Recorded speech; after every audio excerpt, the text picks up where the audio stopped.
Quantas vezes você já assistiu um filme, um desenho ou uma série e saiu com aquela sensação de cara, eu sei que esse personagem é o vilão, mas as coisas que ele diz faz muito sentido. Pode ficar tranquilo porque isso não significa que você pensa como um vilão ou age como um. Não, na verdade esse sentimento ele é até mais normal do que parece. É bem comum que a narrativa sempre empurre a gente para torcer pro herói, com uma música épica, câmera lenta, discurso bonito e um sacrifício final. E do outro lado a gente tem um vilão gritando, exagerado, violento e fora do controle.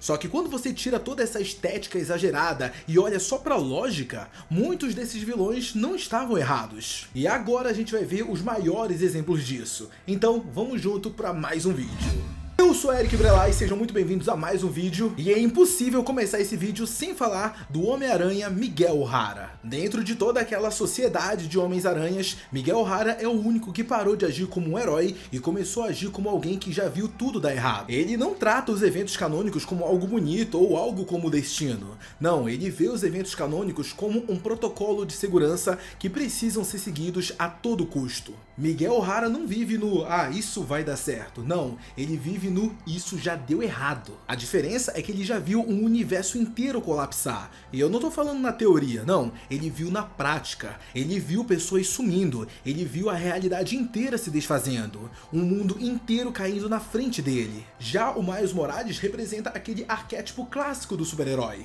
O cara que acredita que sempre existe um jeitinho diferente, um terceiro caminho mágico pra resolver tudo. E isoladamente, isso é até bonito pra caramba. Só que funciona num filme solo, funciona numa história pequena. Mas quando o preço disso é um multiverso inteiro, essa fé deixa de ser uma virtude e começa a virar irresponsabilidade. Porque o Miles ele tá disposto a sacrificar tudo por uma única pessoa, mesmo sabendo das consequências que milhões de vidas serão apagadas salvando essa pessoa. E quem entende isso melhor do que ninguém é o Miguel O'Hara, justamente porque ele já fez exatamente a mesma coisa. A tragédia do Miguel não é de ser um vilão, é saber que ele tá certo e mesmo assim ter que carregar o ódio de todo mundo nas costas. E o bizarro é que ele aceita isso, ele aceita ser o cara errado da história. E ele aceita isso porque alguém precisa ser o adulto na sala. Alguém precisa ser o cara que levanta a mão e fala, daqui você não passa. E isso não é crueldade, é o reflexo de uma pessoa que já fez a escolha errada uma vez e não tá disposto a pagar o preço de novo. Enquanto o Miles acredita que vai dar um jeito, o Miguel sabe exatamente o que custa dar um jeito. Um acredita em milagres, o outro acredita que milagres não existem.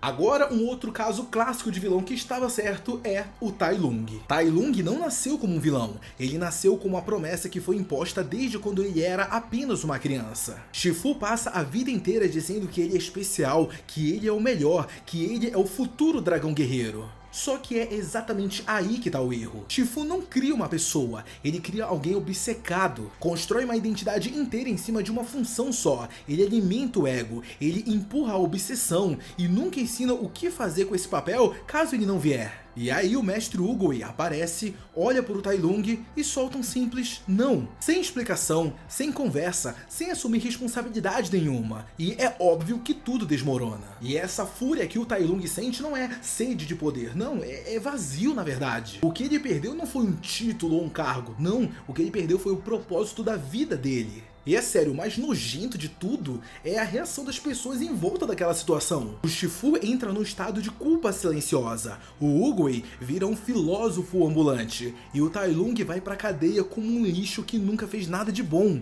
Ninguém cai na real e fala tipo, a gente errou nisso, pô, a gente na verdade poderia ter feito isso. Não, todo mundo aceita aquela situação e segue a vida como se nada tivesse acontecido. Mas o impacto verdadeiro vem no final do filme, quando percebemos que o pergaminho na qual o Tai Lung sempre esteve obcecado não tem nada.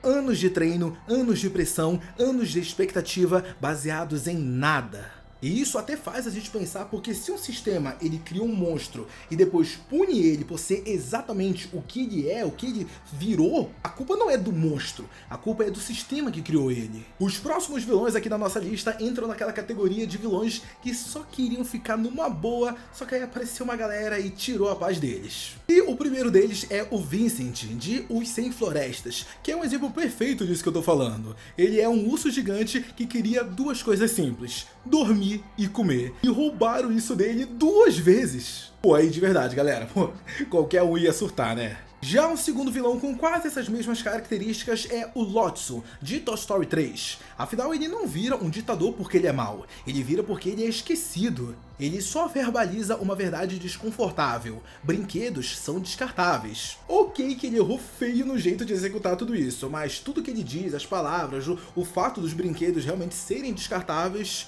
isso ele não estava errado não. Agora vamos entrar naquele tipo de vilão que são uma consequência. E sem dúvidas, o Lobo de O Gato de Botas 2 é um exemplo muito bom disso. Quem provoca ele é o próprio gato gastando suas vidas como uma ficha de cassino. Quando a morte chega cedo, não é injustiça, é matemática. Um outro exemplo de vilão que se encaixa nessa categoria é o Síndrome. Ele não é um vilão porque ele odeia o bem, ele é um vilão porque odeia a exclusividade. No mundo onde heróis nascem prontos e quem não tem poder não vale nada, a ideia de democratizar habilidades não é loucura, é uma ameaça ao sistema. Ele derrota heróis com inteligência, não com força, e prova o ponto dele. Só que sem sombras de dúvidas, o vilão que é o maior símbolo das consequências causadas por outras pessoas é o Magneto. O Magneto não virou quem ele é por teoria, não, ele virou por vivência. Antes de ser um mutante poderoso, ele foi só mais alguém que acreditou que o mundo podia ser justo e aprendeu do pior jeito que não era. Ele não desconfia dos humanos por preconceito, ele desconfia porque já viu o ciclo inteiro acontecer. Tudo começa com medo, o medo vira discurso, o discurso vira lei e a lei vira violência autorizada. Sempre foi assim. Quando os mutantes são poucos e fracos, o mundo finge tolerância. Quando começam a crescer, a conversa muda rápido. De repente aparece a palavra controle, depois ela vira segurança e depois prevenção. E quando alguém percebe, já existem máquinas gigantes caçando mutantes, não porque eles fizeram algum crime ou porque eles são maus. Não, eles estão caçando eles só por serem quem eles são. O Xavier acredita que dá pra sentar e conversar. O Magneto acredita que conversa só funciona quando você não é uma ameaça. O Magneto ele não tá tentando dominar o mundo, não. Ele tá tentando fazer com que o mundo não faça com os mutantes o que já fez com outros grupos. E o mais bizarro de toda essa história é que toda vez que o Magneto vai impondo os medos dele, vai comentando mais sobre esse assunto, mais a gente vê que ele realmente está certo, porque o que ele vai falando vai acontecendo. O Magneto não quer ser um herói, ele só se recusa a ser a vítima de novo.